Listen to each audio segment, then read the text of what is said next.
Cassima Transformation a commencé ses premiers pas en 2014, mais elle a été formalisée en 2017.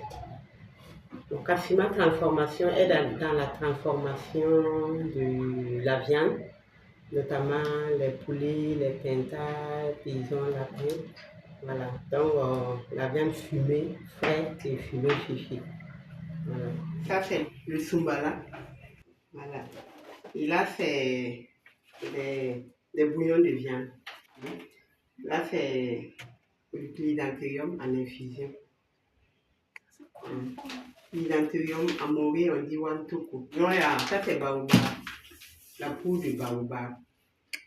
La viande séchée, viande de bœuf fumée séchée. Donc là, c'est déjà emballé.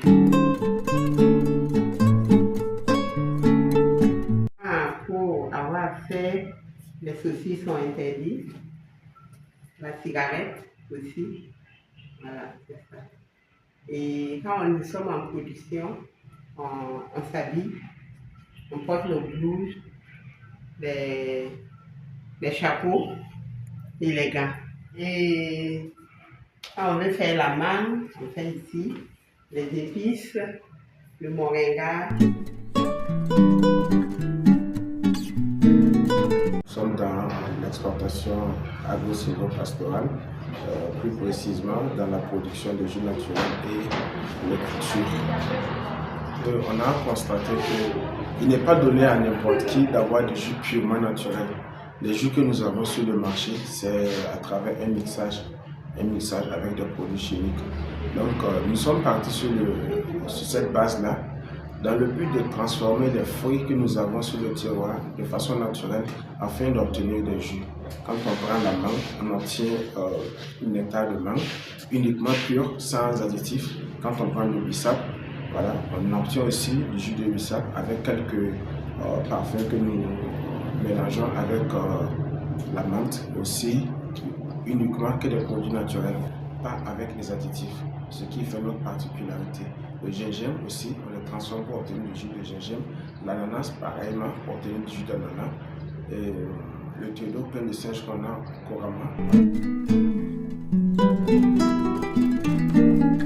Alors, je pars toujours d'un constat. Quand on prend la production ordinaire ou sur le plan international, pratiquement tous les jus que nous avons, c'est avec des conservateurs qui sont des produits chimiques.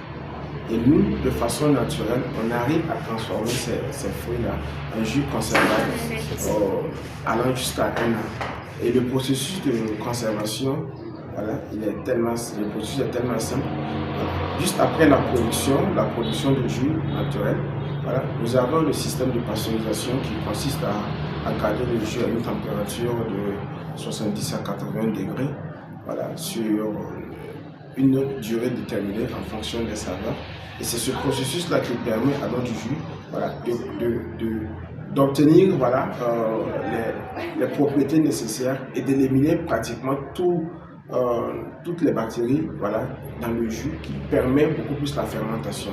Donc on essaie de neutraliser tout ce qui peut amener le jus à se fermenter, puisque nos emballages sont en bouteille.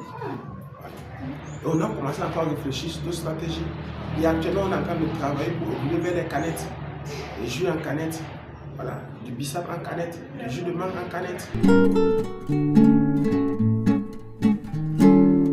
Pour avoir le goût naturel de la mangue, cela n'est pas donné à tout temps de l'année. Donc notre fierté, c'est d'avoir à la période qui n'a pas la mangue de marché, de pouvoir permettre à la produit de consommer et de boire du jus de mangue naturel à une période dont la mangue n'est pas disponible sur le marché. À la population, j'encourage tout le monde à consommer nos produits. Voilà. Il y a un proverbe qui dit que amore que bisondada masansa. Voilà. Samsa masansa ligde ligdi. Donc, consommer les produits du Burkina, c'est comme si on se faisait du bien à soi-même.